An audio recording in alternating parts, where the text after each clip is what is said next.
So, hi students, good morning to one and all. Today our topic is Einstein's mass energy relation. Einstein ద్రవ్యరాశి శక్తి తుల్యత నియమం is equal to MC square, most popular equation in universe in world. So ఈరోజు ఈ వీడియోలో మీకు ఈ relation derive చేస్తాను. ఓకేనండి, right. According to Newton mechanics కనుక మనం చెప్పినట్లయితే, according to Newton mechanics, so Newton నియమాల పరంగా మనం చెప్పినట్లయితే ఏంటంట, the mass of the body does not change with velocity. The mass of the body does not change with velocity. That means mass independent of velocity. So Newton mechanics ప్రకారం మనకి ఏం చెప్తామండి, mass of the body does not change with velocity. So వెలాసిటీతో body యొక్క mass అనేది ఎటువంటి change అవ్వదు. అంటే దట్ మీన్స్ ఏంటి, mass does not depends on the velocity, mass independent of a velocity అన్నమాట. ఫర్ ఎగ్జాంపుల్, మీకు చిన్న ఎగ్జాంపుల్ చెప్తాను. ఒక ద్రవ్యరాశి కలిగిన ఒక బంతి ఉంది అనుకుందాం. సో దీన్ని కొంత వేగంతో విసిరామనుకుందాం. విసిరిన తర్వాత ఆ బంతి యొక్క ద్రవ్యరాశి స్మాల్ ఎంఏ ఉంటుంది. అంటే బంతి యొక్క ద్రవ్యరాశి ఇక్కడ మారడం లేదు. ఇక్కడ ఏంటి మారుతుందంటే వేగం అనేది మారుతూ ఉంటుంది. సో అంటే ఒక ద్రవ్యరాశి కలిగిన వస్తువు కొంత వేగంతో ప్రయాణించినట్లయితే ఆ వస్తువు యొక్క ద్రవ్యరాశిలో ఎటువంటి మార్పు ఉండదని న్యూటన్ మెకానిక్స్, న్యూటన్ నియమాలు అనేవి మనకి చెప్తున్నాయి. ఓకేనండి. If the body is moving with some velocity, there is no change in mass of a body. So according to Newton mechanics. ఓకేనండి. సో అలా కాకుండా ఇన్ స్పెషల్ థియరీ ఆఫ్ రిలేటివిటీలో according to Einstein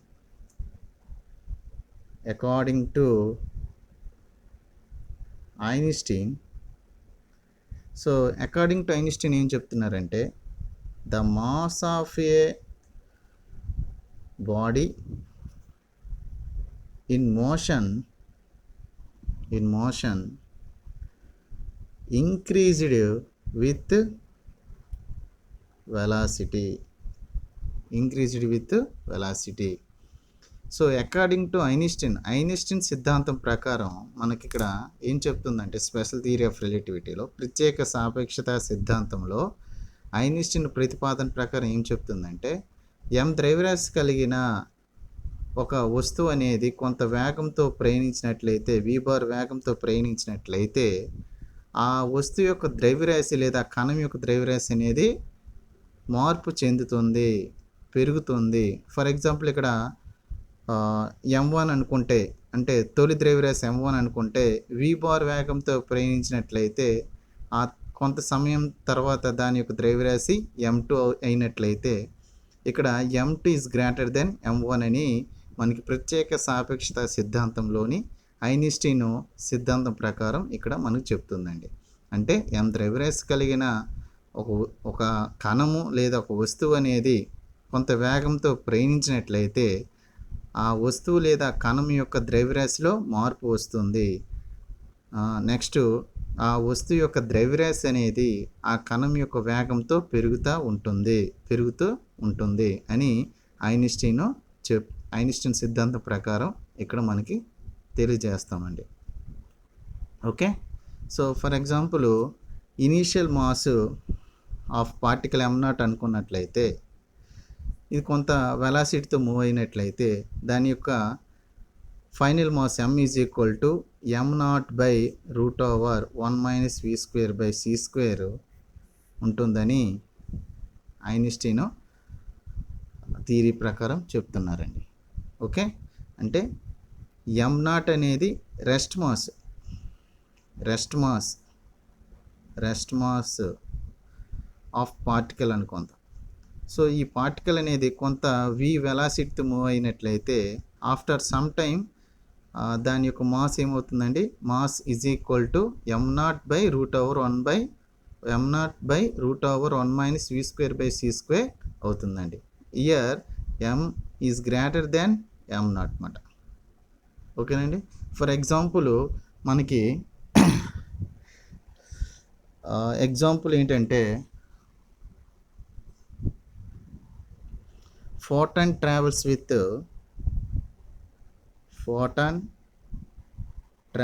with the velocity of light. So photon అనే particle velocity of లైట్తో pass అవుతుంది అనేది మనకు తెలుసు. ఇనీషియల్గా అయితే దాని రెస్ట్ మాస్ ఎంత ఉంటుంది, m0. వన్స్ వెలాసిటీ ఆఫ్ లైట్తో మూవ్ అయినట్లయితే దాని యొక్క మాస్ ఏమవుతుందంటే ఇన్ఫినిటీ అయిపోతుందండి. ఎలా అంటేనండి, m is equal to m0/√1 minus velocity ఎంత అండి అన్నాం, వెలాసిటీ ఆఫ్ లైట్ అంటే v ఈజ్ ఈక్వల్ c అంటే c²/c², that is equal to m0/√1 minus 1, that is equal m0/0. So m0/0 means m is equal to infinity. ఓకేనండి. అంటే ఇక్కడ photon అనేది rest mass, యాక్చువల్గా ఫోటాన్ యొక్క రెస్ట్ మాస్ ఎంత అంటే 0 అండి. ఫోటాన్ యొక్క rest mass of photon is 0. Once the photon travels with velocity of light అంటే v is equal c, దీని యొక్క ఫోటాన్ యొక్క వెలాసిటీ లైట్ వెలాసిటీ అయినట్లయితే దాని యొక్క మాస్, ఫోటాన్ యొక్క మాస్ ఏమైపోతుందండి, ఇన్ఫినిటీ అవుతుందండి. ఓకే, సో ఇక్కడ క్లియర్ ఎగ్జాంపుల్ అన్నమాట. ఓకేనండి. కాంతిలో ఏ కణాలు ఉంటాయని చెప్పాను, ఫోటాన్ అనే కణం ఉంటుంది. ఆ ఫోటాన్ అనే కణము కాంతి వేగంతో కనుక ప్రయాణించినట్లయితే దాని యొక్క ద్రవ్యరాశి ఏమైపోతుందండి, అనంతం అయిపోతుంది. దాని యొక్క ద్రవ్యరాశి అనంతం అంటే ఎంత పెరిగిపోతుందో చూడండి. కానీ దాని యొక్క విరామ ద్రవ్యరాశి ఎంత ఉంటుంది, ఫోటాన్ యొక్క విరామ ద్రవ్యరాశి 0 ఉంటుంది. ఓకేనండి. సో స్టార్టింగ్లో విరామ ద్రవ్యరాశి ఎటువంటి వేగము లేనప్పుడు ఫోటాన్ యొక్క విరామ ద్రవ్యరాశి 0. ఓకే, ఫోటాను కాంతి వేగంతో కనుక ప్రయాణించినట్లయితే దాని యొక్క ద్రవ్యరాశి, ఫోటాన్ యొక్క ద్రవ్యరాశి ఏమైపోతుందండి, అనంతం అయిపోతుందండి. So this is the best example. So ఇది ఈ కాన్సెప్ట్ స్పెషల్ థియరీ ఆఫ్ రిలేటివిటీలో ఐన్స్టీన్ చెప్పడం జరిగింది. ఓకే, సో దీని తర్వాత మనం మాస్ ఎనర్జీ రిలేషన్ని డిరైవ్ చేస్తాను. Okay, so let's derive the mass energy relation. So చూడండి, ద్రవ్యరాశి శక్తి తులిత నియమాన్ని మనం డిరైవ్ చేద్దాం. Right, according to Newton mechanics, so Newton నియమం ప్రకారం, so the external force acting on a body, m mass కలిగిన ఒక బాడీ ఉందనుకుందాం, లేదా పార్టికల్ ఉందనుకుందాం. దాని మీద F బార్ అనే ఫోర్స్ యాక్ట్ అయితే ద ఎక్స్టర్నల్ ఫోర్స్ ఏమని రాస్తాం, F bar is equal to dmv bar by dt అని రాస్తాం. ఇక్కడ మాస్ అనేది కాన్స్టెంట్ అనేసి అంటున్నాం కాబట్టి, మాస్ డస్ నాట్ చేంజ్ కాబట్టి, మాస్ కాన్స్టెంట్ కాబట్టి బయట తీసేసి dv బార్ బై dtగా ఇక్కడ రాస్తామండి, according to Newton mechanics. But in special theory of రిలేటివిటీలో న్యూటన్ నియమం ప్రకారం ఇలా రాస్తున్నాం. కానీ ప్రత్యేక సాపేక్షత సిద్ధాంతంలో, స్పెషల్ థియరీ ఆఫ్ రిలేటివిటీలో అదే m ద్రవ్యరాశి కలిగిన వస్తువు లేదా కణంపై F బాహ్యబలం ప్రయోగించినట్లయితే ఎలా రాస్తాం? F bar is equal to, దీన్ని ఇక్కడ ద్రవ్యరాశి చేంజ్ అవుతుంది, వెలాసిటీ కూడా చేంజ్ అవుతుంది, మాస్ చేంజ్ అవుతుంది, వెలాసిటీ కూడా చేంజ్ అవుతుంది. కాబట్టి ఇక్కడ m into dv bar by dt, okay, లేదంటే ఇక్కడ v bar plus v into dm by dt. ఓకేనండి. ఇక్కడ మాసు చేంజ్ అవుతుంది, వెలాసిటీ చేంజ్ అవుతుంది, రెండూ చేంజ్ అవుతున్నాయి. కాబట్టి ఇక్కడ ఏది కాన్స్టెంట్ కాదు. కాబట్టి m ఇంటూ, సో యూబీ మెథడ్లో m into dv by dt plus v into dm by dt అండి. For example, if F bar force acting on A particle then its displacement dx, so dx, then change in kinetic energy. So చూడండి, ఒక కణం పైన F bar అనే బలాన్ని ప్రయోగించినట్లయితే ఆ కణము ఎంత స్థానభ్రంశం చెందిందండి? dx స్థానభ్రంశం చెందినట్లయితే ఆ కణంలోని గతిశక్తిలో మార్పు, ఆ కణం యొక్క గతిశక్తిలో మార్పు ఎలా రాస్తాం? dk is equal to, so dk is equal to force into displacement అండి. So kinetic energy is equal to, change in kinetic energy is equal to force into displacement. So గతిశక్తిలోని మార్పు ఈజ్ ఈక్వల్ టు బలము into స్థానభ్రంశం కదండి, బలము into స్థానభ్రంశం, right. So therefore dk is equal to, dk అంటే గతిశక్తిలోని మార్పు అండి, change in kinetic energy is equal to force. ఇక్కడ ఫోర్స్ అంటే ఏంటి? ఇక్కడ రిలేటివిస్టిక్ మెకానిక్స్లో force m into dv by dt plus v into dm by dt into dx. So దీన్ని సింప్లిఫికేషన్ చేసి రాస్తే dk is equal to m dv by dt into dx plus v into dm by dt into dx. So dk is equal to dx by dtగా రాస్తానండి, dx by dt. dx by dt అంటే ఏంటి? Change of displacement with time, change of displacement with time అంటే velocity. So m into velocity into dv, ఓకేనండి. ఇక్కడ స్థానభ్రంశంలోని మార్పు rate అంటే వేగం అండి, plus v into again dx by dt, change of displacement with time, velocity అవుతుంది, velocity into velocity square, ఓకేనండి. ఇక dx బై dtని vగా రాస్తాం, v ఇంటూ v స్క్వేర్. ఇక్కడ రిమైనింగ్ టర్మ్ ఏంటి? dm.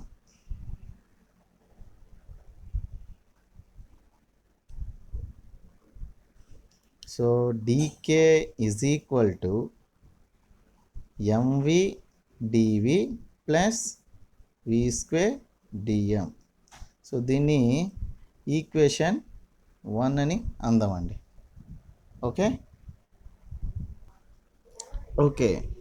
ఇక్కడ ఎఫ్ బార్ ఫోర్స్ పార్టికల్ మీద అప్లై అయిన తర్వాత ఇక్కడ స్మాల్ m అనేది చేంజ్ అయిన మాస్, అంటే ముందు ఎంత ఉండేది? m0 ఉండేది మాస్. ఫోర్స్ అప్లై చేసిన తర్వాత v వెలాసిటీతో మూవ్ అయ్యి దాని యొక్క మాస్ ఏమైంది? స్మాల్ m అయింది అనమాట. సో చేంజ్డ్ మాస్ అన్నమాట. ఇది ఇనీషియల్ మాస్, ఇది ఫైనల్ మాస్, ఓకేనండి. So according to special theory of relativity, the variation of mass with velocity, so వెలాసిటీతో పాటు మాస్ అనేది చేంజ్ అయిందన్నమాట. సో ఇనీషియల్గా m0 ఉండేది, సో ఫోర్స్ అప్లై చేసిన తర్వాత ఎంత వెలాసిటీతో మూవ్ అయిందండి, v వెలాసిటీతో మూవ్ అయింది. మూవ్ అయిన తర్వాత ఫైనల్ మాస్ ఎంత అయిందండి, ఇక్కడ స్మాల్ m అయిందన్నమాట. So variation of mass with వెలాసిటీని ఎలా రాస్తాం, m is equal to m0/√1 - v²/c². ఓకేనండి. సో ఇక్కడ బోత్ సైడ్స్ స్క్వేర్ చేసాం అనుకోండి, m² is equal to m0², okay, by 1 - v²/c². ఓకేనండి. సో ఇక్కడ దీన్ని ఇంకా సింప్లిఫికేషన్ చేస్తే m0² ఈ c² పైకి పంపించేసి c² - v²గా రాయొచ్చు. ఓకేనా. సో ఇక్కడ ఈ టర్మ్ ఉంది కదండి, ఈ టర్మ్ ఇటువైపు పంపించేస్తే m² c² - m² v² that is equal m0² c². ఓకేనండి. సో ఇప్పుడు ఏం చేస్తామంటే బోత్ సైడ్స్ డిఫరెన్షియేషన్ చేస్తామండి, రెండు వైపులా కూడా అవకలనం చేస్తాం. So differentiating, okay, on both sides.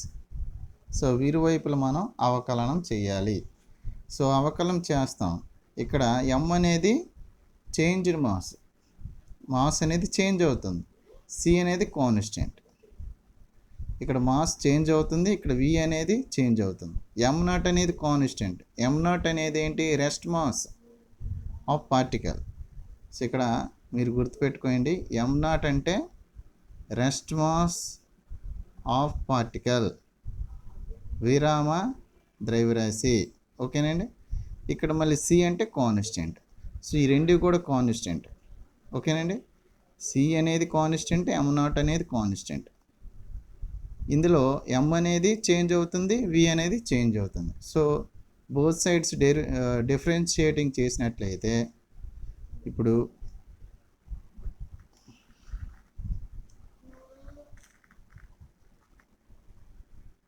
So equation ఇక్కడ ఇంకోసారి రాస్తాను, m² c² - m² v² is equal to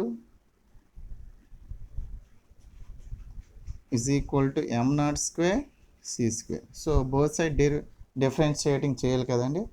so 2m dm into c² constant కాబట్టి బయటికి తీసేస్తాం. అలాగే ఇక్కడ చూడండి, ఫస్ట్ యూవీ మెథడ్ అన్నమాట. ఫస్ట్ m²కి డెరివేటివ్ చేద్దాం, తర్వాత v²కి.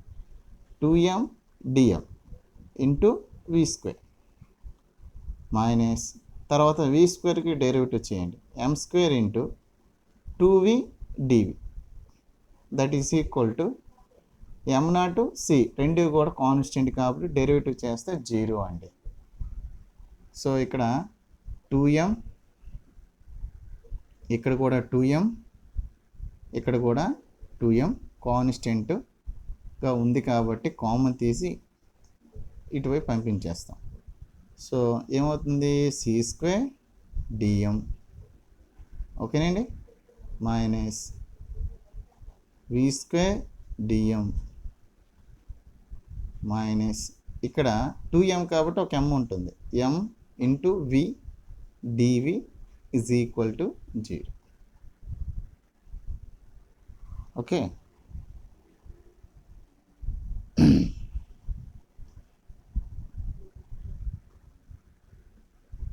సో ఇక్కడ c² dm is equal to ఈ రెండు కూడా అటువైపు పంపించేస్తే mv dv plus v square DM. ఓకేనండి, వి స్క్వేర్ డిఎం. దీన్ని ఈక్వేషన్ 2 అనండి. ఇక్కడ 1, 2 ఈక్వేషన్స్ ఒకసారి మీరు గమనించినట్లయితే, ఓకేనా, అబ్జర్వ్ చేయండి. 1 and 2.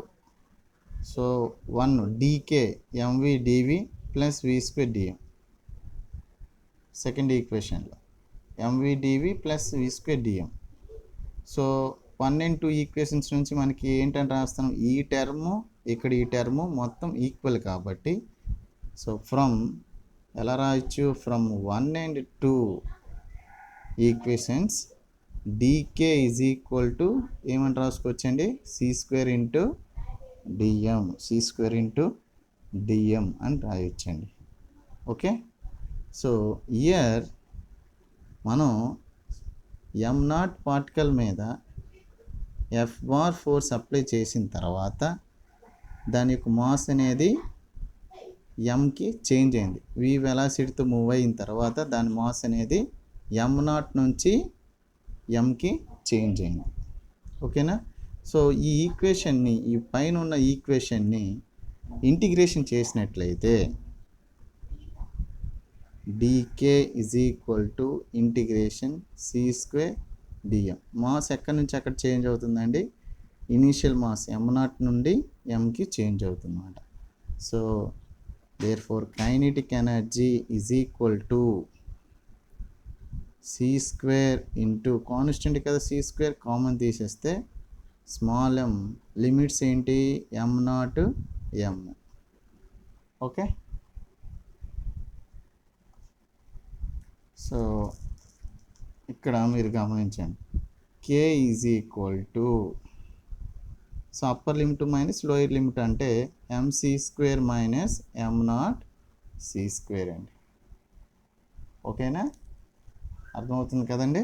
So kinetic energy is equal to mc square minus m0 c square. But మోషన్లో ఉన్న పార్టికల్ కనుక, మోషన్లో ఉన్న పార్టికల్ యొక్క టోటల్ ఎనర్జీ రాయాలనుకుంటే, టోటల్ ఎనర్జీ మనం రాయాలనుకున్నప్పుడు total energy is equal to kinetic energy of the particle plus rest mass energy. ఓకేనండి, అంటే ఒక కణం అనేది కొంత వేగంతో చలించినట్లయితే, ఓకే, ఆ కణం యొక్క మొత్తం శక్తి ఎలా రాస్తామండి, మొత్తం శక్తి ఈజ్ ఈక్వల్ టు ఆ కణం యొక్క గతిజ శక్తి ప్లస్ దాని యొక్క విరామ శక్తుల్ని కలిపి రాస్తామన్నమాట. సో ఇక్కడ గతిశక్తి ఎంత వచ్చింది, mc square minus m0 c square. దాని యొక్క విరామ శక్తి ఎంత ఉంటుందండి, విరామ ద్రవ్యరాశి ఇంటూ వేగం, సో m0 c స్క్వేర్ అన్నమాట. సో ఈ రెండిటికి క్యాన్సిల్ అయిపోతే E is equal to mc square, E is equal to mc square. ఓకేనండి, సో ఈ వీడియో మీకు అర్థమైనట్లయితే సబ్స్క్రైబ్ చేయండి, లైక్ చేయండి, షేర్ చేయండి. ఏవైనా డౌట్స్ కనుక ఉన్నట్లయితే కామెంట్స్ రూపంలో తెలియజేయండి. Okay, thank you to one and all.